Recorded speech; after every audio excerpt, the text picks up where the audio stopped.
तो welcome to Brighton Academy. Brighton Academy में आपका बहुत बहुत स्वागत है। आज का हमारा टॉपिक है स्टॉक एवं उसके प्रकार। स्टॉक क्या है और उसके टाइप्स क्या हैं, ये हम लोग आगे देखने वाले हैं। जैसे कि आप लोग को स्क्रीन में दिख रहा होगा, स्टॉक, रहतिया या स्कंद, ये तीनों पर्यायवाची शब्द हैं। तीनों का मतलब एक ही होता है, जिसे इंग्लिश में हम लोग स्टॉक भी कहते हैं। ठीक है बच्चों, अब हम लोग देखेंगे इसका अर्थ क्या है। तो अर्थ में देखेंगे, सबसे पहले तो इसका सामान्य शब्दों में अर्थ समझ लेते हैं, फिर उसके बाद ये जो पुस्तकीय वर्ड में अपने को अर्थ दिया है वो हम लोग देखेंगे। ठीक है बच्चों, तो अर्थ क्या है?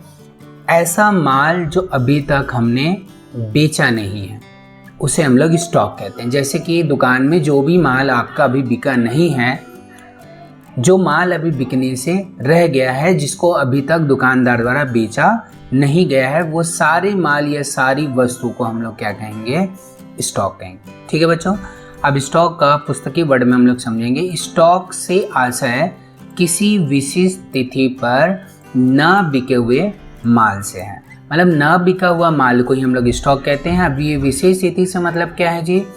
वर्ष के प्रारंभ में हमने अभी कितना माल हमारे पास है जिसको अभी तक हमने बेचा नहीं है, या बेचते बेचते वर्ष के अंत में जितना माल हमारा बिका ना हो, वो दोनों तिथि अर्थात वर्ष के प्रारंभ की तिथि और वर्ष के अंत की तिथि, ये दोनों को हम लोग क्या कहते हैं? विशेष तिथि कहते हैं।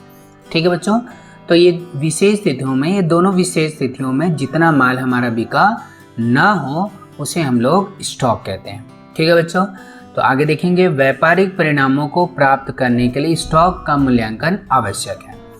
अगर हमें व्यवसाय का सही परिणाम जानना है कि हमें व्यवसाय में लाभ हुआ है कि हानि हुआ है, यह जानने के लिए हम लोग को क्या करना पड़ता है? स्टॉक का सही मूल्यांकन आवश्यक होता है। ठीक है बच्चों, स्टॉक का सही मूल्यांकन आवश्यक है। तो स्टॉक का मूल्यांकन कैसे करते हैं, आगे बढ़ेंगे। स्टॉक के मूल्यांकन के लिए किसी विशेष तिथि पर न बिके हुए माल की क्या जानी जाती है? मात्रा जानी जाती है कि कितना माल हमारा भी बिका नहीं है।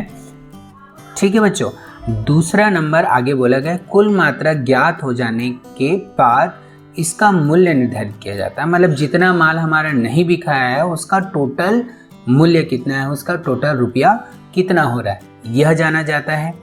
सामान्यतः बाजार मूल्य एवं लागत मूल्य, जो दोनों वैल्यू में जो कम मूल्य का है, उसे ही हम लोग क्या मानते हैं? स्टॉक मूल्य मानते हैं। समझ में आ गया बच्चों? बाजार मूल्य और लागत मूल्य, जो दोनों में जो वैल्यू कम है, जैसे कि बाजार मूल्य का वैल्यू मान के चलो 40 रुपया, लागत मूल्य की वैल्यू मान के चलो 30 रुपया, तो दोनों में कम कौन है? लागत मूल्य। तो वही लागत मूल्य ही हमारा क्या कहलाता है? स्टॉक का मूल्य कहलाएगा। ठीक है बच्चों, अब हम लोग इसमें पॉइंट वाली बात है कि बाजार मूल्य क्या होता है और लागत मूल्य क्या होता है। तो सबसे पहले हम लोग समझेंगे लागत मूल्य क्या होता है। लागत मूल्य का मतलब होता है कि किसी वस्तु के उत्पादन में कुल कितना खर्च आया है, उसको हम लोग कहते हैं लागत मूल्य। ठीक है बच्चों, बाजार मूल्य मतलब क्या होता है?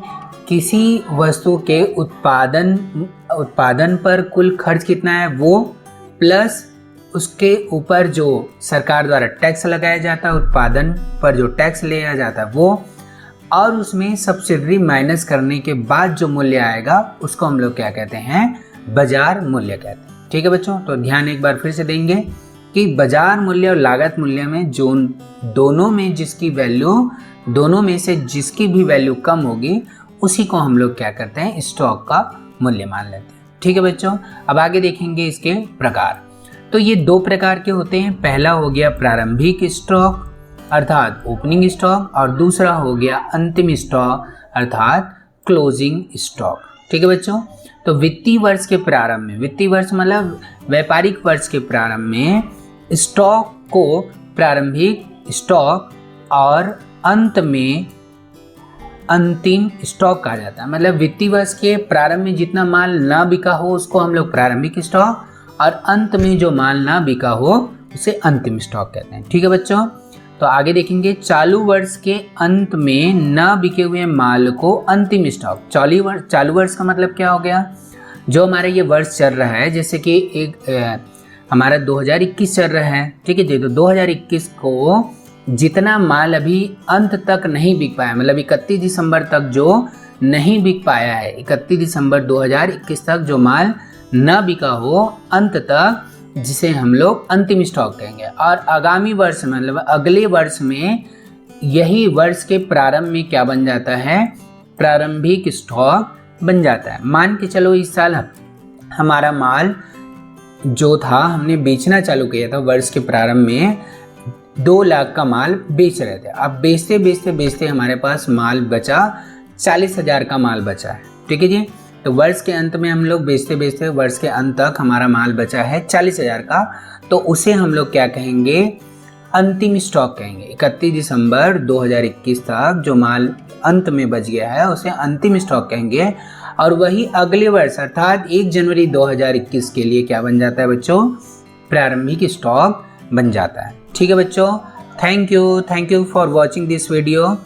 प्लीज़ मेरे वीडियो को लाइक कीजिए, शेयर कीजिए और मेरे चैनल को सब्सक्राइब कीजिए, ताकि आगे आने वाले जो अच्छे वीडियो हैं आपको मिलते रहें, आपको इसका लाभ मिलते रहे, ठीक है बच्चों। Thank you for watching this.